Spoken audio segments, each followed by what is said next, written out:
This story is titled, Parents Dumped Me for 9 years Because of My Sick Sister.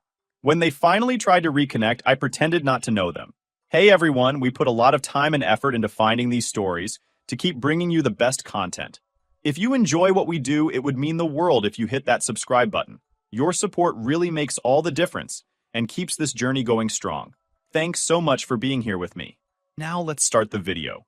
OP starts by saying, Hey Reddit, I don't really post personal stuff like this often, but lately I've been doing a lot of reflecting on my past. This post is probably going to be long because there's a lot to unpack. I don't really remember every detail of when it happened, but certain parts stick out in my mind, even after all these years. I was 6 years old, and my parents told me I was going to visit my grandparents. It sounded exciting at the time because I loved visiting them. Gran always had cookies waiting, and she let me watch cartoons way past when I should have been in bed. My grandpa would take me outside to pick tomatoes in the garden, even though I didn't like tomatoes. I just liked hanging out with him.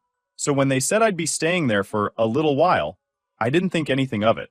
I remember my mom was really quiet that day. Quieter than usual. She hugged me before I left, but it didn't feel like her normal hug. It was stiff, kind of forced. My dad was rushing around like he had somewhere else to be.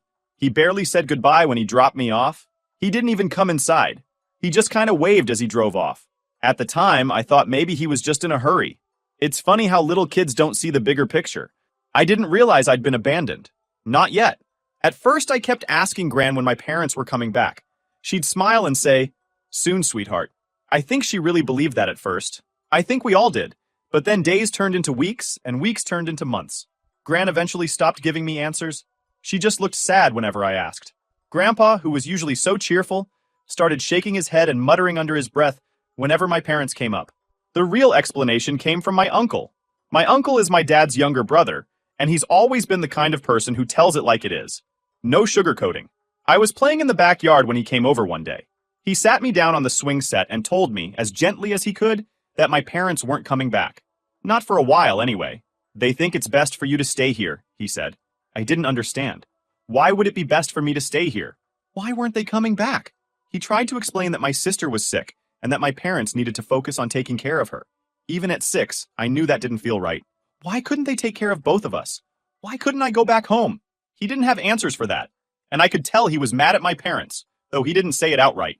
I remember crying that night. Not just crying, but sobbing. Like the kind of crying where you can't breathe. Gran sat with me on the couch and rocked me back and forth like I was a baby again. She didn't say much. She just let me cry it out. I think that's when it really hit me that they weren't coming back for me. Life with Gran and Grandpa wasn't bad, though. They were loving and kind, and they tried to give me as much stability as they could. But they were also old and tired. I think it was a lot for them to suddenly have a little kid to take care of. That's where my uncle and aunt stepped in. My uncle, who didn't have kids of his own, started coming over more often. At first, he'd just help out, fixing stuff around the house, mowing the lawn, and taking me out to get ice cream when he could tell I needed cheering up. But after a while, it became clear that my grandparents couldn't keep up with me full time. So my uncle and his wife offered to take me in. I didn't want to leave Gran and Grandpa, but they sat me down one evening and explained that it was for the best. You'll still see us all the time, Gran promised. And she was right. They only lived a few blocks away from my uncle, so I saw them almost every day. Living with my uncle and aunt was an adjustment at first. I was used to my grandparents' slower pace, and suddenly I was in a house with younger adults who had a completely different vibe. They were stricter in some ways. Bedtimes were actually enforced, but they were also more energetic. My uncle would play catch with me in the yard, and my aunt would bake cookies with me and let me decorate them, even though I was terrible at it. I started calling them Mom and Dad when I was around 8. It just kind of happened naturally. They never asked me to. They said I could call them whatever I wanted, but after a while, it just felt right. They were the ones who tucked me in at night, helped me with my homework, and came to my school events. The whole time, my bio parents were ghosts. I'd call them sometimes, but they wouldn't pick up. I'd send letters, but they wouldn't write back. Every now and then, Gran would get an update about my sister through one of her church friends, and that was the only way I ever knew what was going on with them. One time, when I was about 8 or 9, they did visit. I don't even remember why. Maybe they felt guilty, or maybe they just wanted to check the box of seeing their son. Whatever the reason, it was awkward. They acted like they didn't know what to say to me, and I didn't know what to say to them either. I was shy around them, like they were strangers. And honestly, that's what they felt like. They didn't stay long. I think the whole visit lasted an hour, tops. After they left, my uncle hugged me and said, "You don't need to worry about them, okay? We've got you." And that's when I decided that he was my real dad.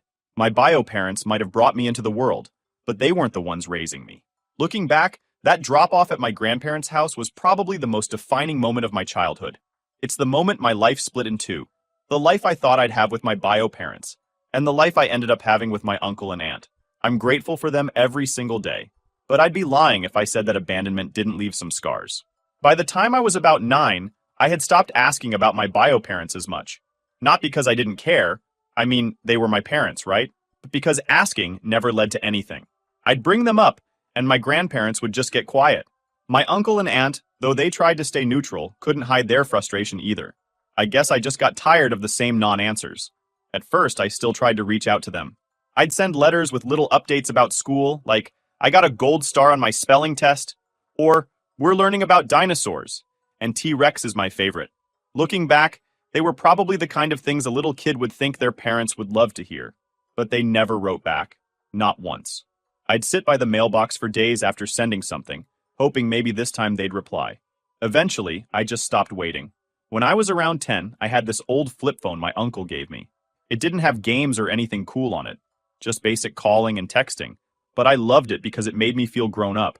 I used to call my parents sometimes, thinking maybe they'd pick up if it was their big boy son calling. They didn't. Not once. I left voicemails sometimes, but they never called back. One time I even asked Gran if maybe they'd lost my number or forgot where we lived. She just gave me this sad little smile and said, "Sweetheart, they know how to find you if they want to." I don't know why, but that hit me hard. The idea that they could call or visit anytime they wanted but just didn't? That was a tough pill to swallow. I think what really made me stop trying was this one visit when I was around 11. It was their first visit in years, and I got so excited when I heard they were coming. I cleaned my room, brushed my hair extra nice, and even put on this stupid button-up shirt my aunt said made me look handsome. When they showed up, though, it was like they barely knew me. They acted polite, like how you might act around a coworker's kid or something, but not like parents. My mom brought me this generic toy truck, and my dad just kind of sat there awkwardly, asking questions like, "So, how's school?" It felt weird, like they were strangers. I wanted to yell at them. "I'm your son. Why don't you know me?" But I didn't. I just sat there and gave short answers until they left. After that, I told my uncle I didn't want to see them anymore. He didn't push me on it, just said, "That's your choice, buddy. We'll support you no matter what." I stopped calling them, stopped writing, and honestly, they didn't even notice. The silence between us wasn't just me cutting them off, it was mutual. By the time I was 12, I decided I was done. No more reaching out, no more waiting for them to show up. I was over it. If they wanted me in their life, they'd have to prove it. Spoiler alert, they didn't. What made it easier to let go was how much my aunt and uncle stepped up. They didn't just take care of me, they parented me. My uncle went to every parent-teacher conference, even the boring ones where the teacher just said, "He's doing fine." My aunt would stay up late with me when I had a project due the next day, even though I'd procrastinated until the last minute. One summer, they even took me to Disneyland. I didn't really think much about it at the time, but looking back, I realize how much they saved up for that trip. We weren't rich or anything, but they wanted me to have that experience. My uncle even went on Space Mountain with me, even though he hates roller coasters. That's the kind of people they are. Meanwhile, my bio parents were basically ghosts. I didn't hear from them at all after that awkward visit. Gran mentioned them once in a while, like, "Your mom asked how you were doing," but it felt so hollow. If she cared, why didn't she ask me directly? It's not like my phone number changed. The last real update I got about them was when my sister got worse. Gran told me in passing that they'd moved to be closer to a hospital that specialized in her illness. I felt bad for my sister. I really did. But I also felt this resentment bubbling up. They could uproot their whole lives for her, but they couldn't pick up the phone to check on me? I tried not to let it get to me too much. My life with my uncle and aunt was good, stable. They made sure I had everything I needed, and they were always there for me, even when I didn't realize I needed them. I still saw my grandparents all the time, and they always made me feel loved. By the time I was a teenager, I think I'd come to terms with it. My bio parents weren't really my parents anymore. Not in the way that mattered. I started seeing my uncle and aunt as my real parents. They earned that title in every way that counts. What stuck with me, though, was this underlying sense of being disposable. Like, if my parents could just leave me like that, What did that say about me? Was I not worth fighting for? I didn't talk about those feelings much, but I think my uncle and aunt sensed it. One day, out of the blue, my uncle sat me down and said, "You know you're wanted, right? You're not just here because we had to take you in. We wanted you." I didn't cry in front of him because, you know, teenage boys don't cry. But later that night, I did. I think that's when I stopped thinking of myself as the kid my parents left and started thinking of myself as the kid my uncle and aunt chose. It made all the difference. By the time I was 14, I had settled into my life with my uncle and aunt as my new normal. I wasn't the kid who got left behind anymore, at least not in my day-to-day life. My uncle and aunt never made me feel like a burden. If anything, they treated me like I was the best thing that ever happened to them. One day, I overheard my aunt talking to my gran about how they'd never been able to have kids. She sounded so sad, saying, "We tried everything, but it just wasn't meant to be." I had no idea before that. They never talked about it around me, probably because they didn't want me to feel like some kind of replacement. But after I overheard that conversation, it started to make sense. The way they poured everything they had into raising me wasn't just because they were good people. It was because they really genuinely wanted to be parents. It hit me differently after that. I mean, I'd always loved them, but realizing how much they'd been through made me appreciate them even more. They weren't just filling in for my bio parents. They chose me. Around this time, we started talking about adoption. My uncle brought it up casually one night after dinner. "How would you feel if we made this official?" he asked. At first, I didn't know what to say. I mean, they already felt like my parents in every way that mattered. Would a piece of paper really change anything? But the more we talked about it, the more it started to feel like a big deal. It wasn't just about legality, it was about belonging. They explained that adopting me wasn't as simple as just signing some forms. There were legal hurdles because my bio parents still had parental rights, even though they'd essentially abandoned me. My uncle said it would be expensive and complicated, but they were willing to go through it if it's what I wanted. I told them I'd think about it, and I did. A lot. I even talked to Gran about it, and she said something that stuck with me. "You already know where your heart belongs, sweetheart. This is just catching the rest of the world up." After a few months, I told my uncle and aunt I wanted to move forward with the adoption. That decision kicked off a long, frustrating process. Lawyers, court dates, paperwork. It felt like it would never end. My bio parents didn't contest it, of course. Why would they? It wasn't like they were fighting to keep me. But the system still made it harder than it needed to be. Even with all the hoops we had to jump through, my uncle and aunt were determined to make it happen. I think they wanted it as much as I did, maybe even more. They wanted me to know, without a doubt, that I was theirs. The adoption finally became official when I turned 18. I remember sitting in the courtroom, hearing the judge declare that my uncle and aunt were now my legal parents. It felt surreal. I'd been waiting for that moment for so long, and when it finally happened, I didn't even know how to react. My uncle hugged me afterward, and I could tell he was holding back tears. "We've always been your family," he said. "This just makes it official." That night, we celebrated with dinner at my favorite pizza place. It wasn't a fancy celebration, but it felt perfect. My aunt kept calling me her miracle kid, and my uncle said, "You were just misrouted by the stork at first, but we found you." Looking back, that moment stands out as one of the happiest days of my life. Not because the adoption changed how we felt about each other, it didn't, but because it erased any lingering doubt I had about where I belonged. The adoption also changed how I thought about my bio parents. For years, I'd been carrying this weight of not being wanted. But that day, it finally hit me that their rejection didn't define me. My uncle and aunt's love did. I started calling them mom and dad full time after that. It wasn't something we discussed or decided, it just happened naturally. They didn't say anything about it the first time I did, but I saw the way my aunt's face lit up when I said, "Thanks, Mom," as she handed me a plate of food. The adoption also marked the beginning of me fully letting go of my bio parents. Before that, I think a small part of me was still holding out hope that they'd come back, that they'd apologize, that they'd somehow make up for all the years they'd been gone. But after the adoption, I realized I didn't need that anymore. I already had everything I needed. Around this time, I started college. My new parents, it still feels weird calling them that even now, were my biggest cheerleaders. They helped me fill out my FAFSA, drove me to campus tours, and even bought me a new laptop as a graduation gift. When I moved into my dorm, my aunt cried, and my uncle pretended not to. College was a fresh start in a lot of ways. For the first time, I was surrounded by people who didn't know anything about my past. I didn't have to explain why I didn't talk to my bio parents, or why I called my uncle and aunt mom and dad. I could just be me. Of course, I still went home for holidays and long weekends. Every time I walked through the door, my mom, my aunt, but now officially mom, would have cookies waiting, and my dad, my uncle, would ask me about every single detail of my classes. They made sure I knew that no matter where I went or what I did, I always had a place with them. In a weird way, I think being adopted at 18 meant more to me than if it had happened when I was younger. By then, I fully understood what it meant. It wasn't just about being taken in, it was about being chosen.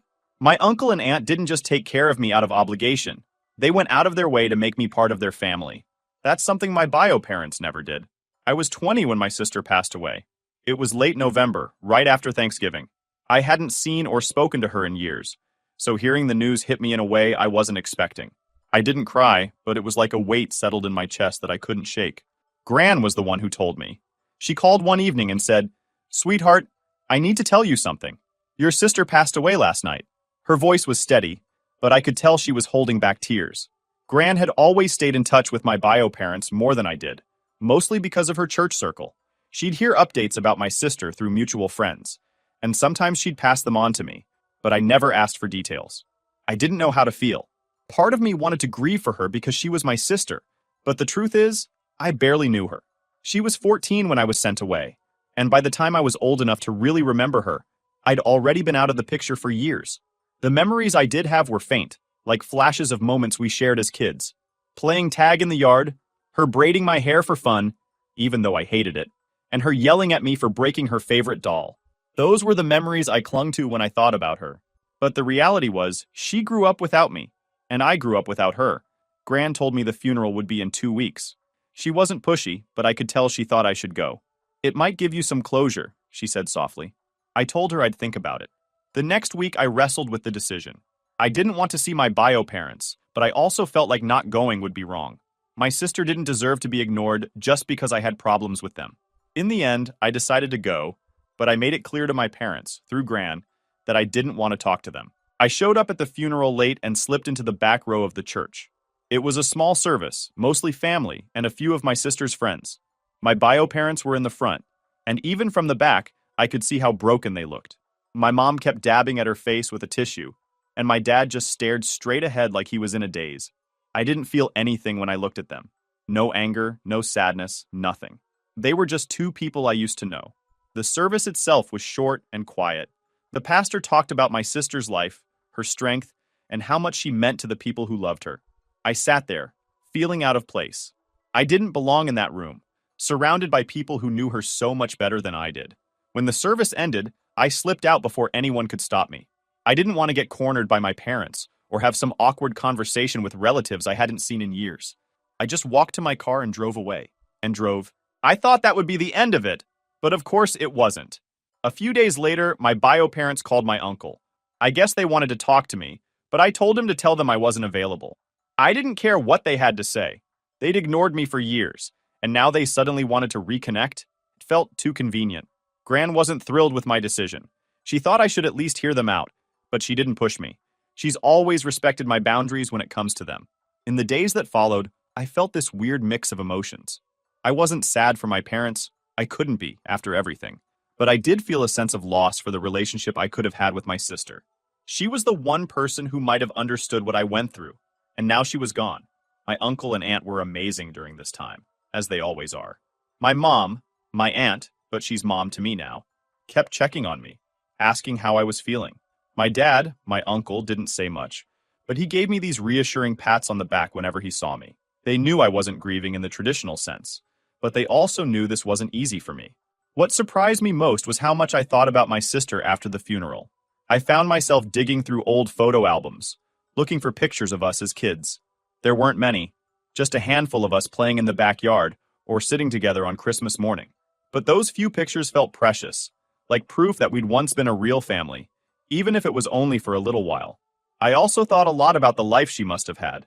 Gran had told me bits and pieces over the years. My sister was strong, kind, and loved by everyone who knew her. She fought her illness with everything she had, and I respected her for that. But I also couldn't help but wonder if she ever missed me. Did she think about the little brother who got sent away? Did she feel guilty, even though none of it was her fault? I'll never know, and that's the hardest part. In the weeks after the funeral, my bio parents tried to reach out again. They sent a card through Gran, saying they wanted to talk. I didn't respond. I wasn't ready, if I'd ever be ready. The funeral didn't bring me closure, at least not the way Gran had hoped. If anything, it just brought up more questions. But it also solidified something for me. My parents and I were strangers now. They might have given me life, but they weren't my family. My family was the people who stood by me, who raised me, who loved me without conditions. Christmas was always a big deal for my family. Not my bio parents, of course. I'm talking about my uncle, aunt, gran, and grandpa. Ever since I started living with my uncle and aunt, they made Christmas special for me. Decorating the tree, baking cookies, blasting Christmas music. It was like something out of a holiday movie. For years, that was my Christmas tradition, and I loved it. This past Christmas felt a little different, though. It was the first one after my sister's funeral, and while I hadn't been close to her, the absence of her presence in the background of my life felt strange. My bio parents had tried to reach out to me a few times since the funeral, but I'd ignored every attempt.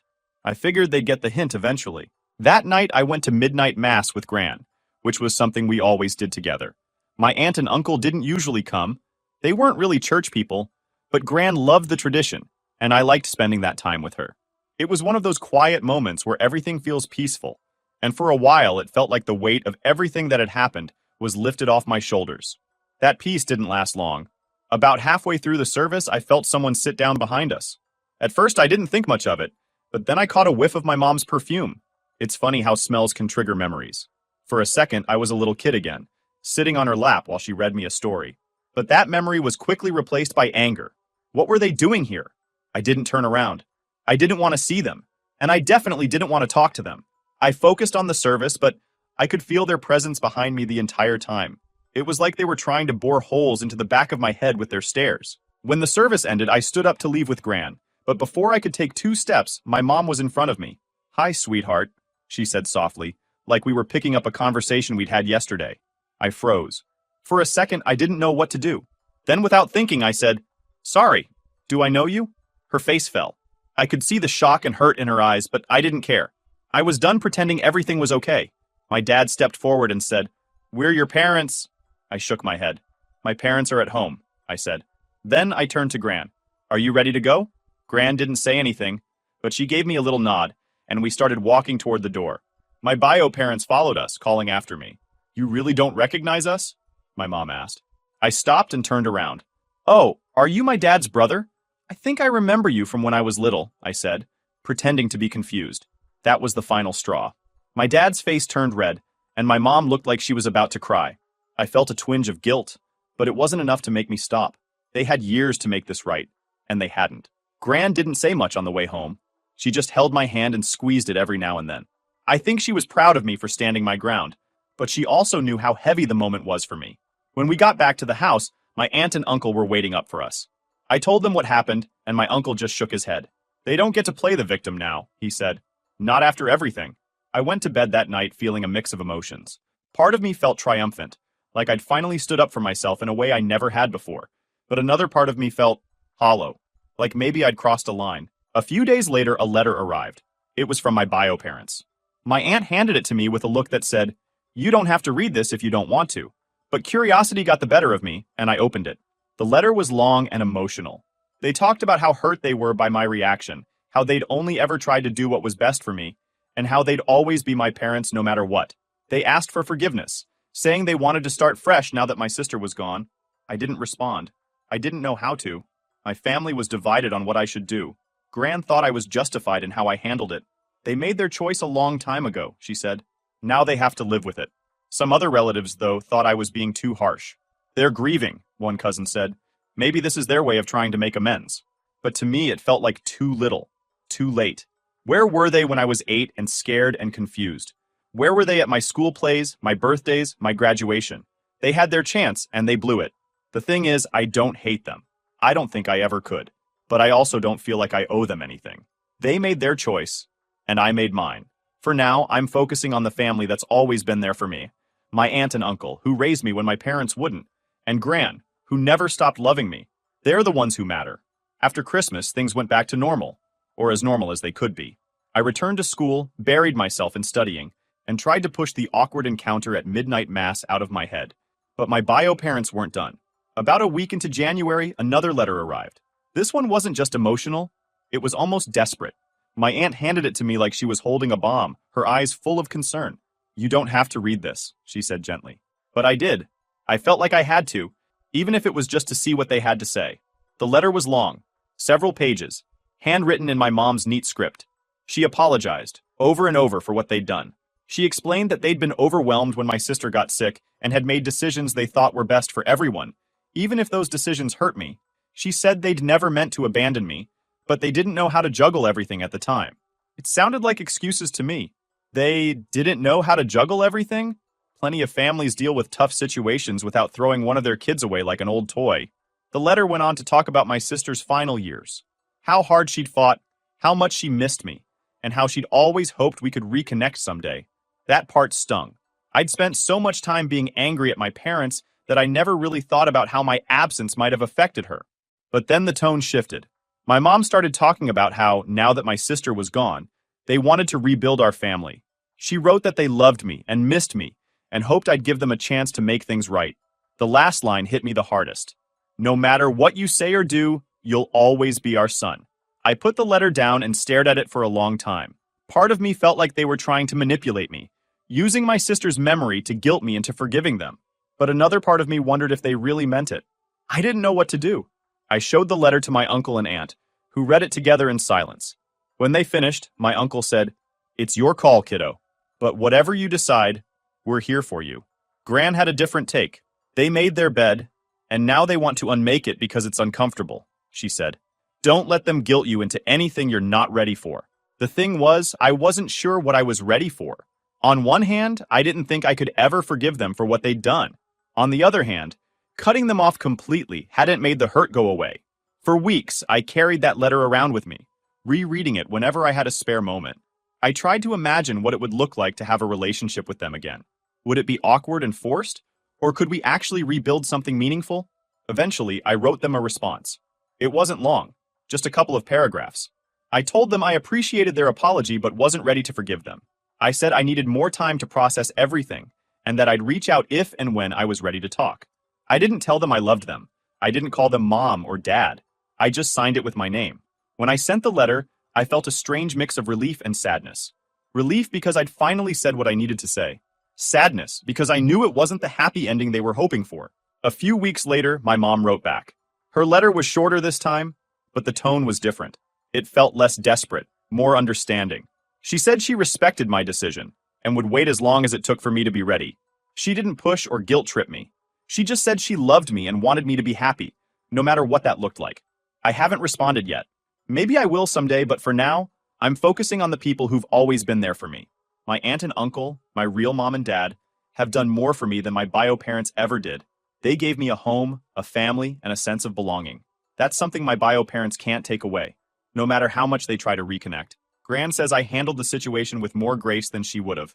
"You're a better person than me, sweetheart," she said with a little laugh. I would have told them where to stick it. Maybe she's right. Maybe I am too soft. But I like to think that setting boundaries while leaving the door open just a crack isn't weakness. It's me taking control of the situation on my own terms. For now, I'm at peace with where things stand. My bio parents might always be a part of my story, but they're not the whole story. The family that raised me, loved me, and chose me, that's my real family. And that's all I need.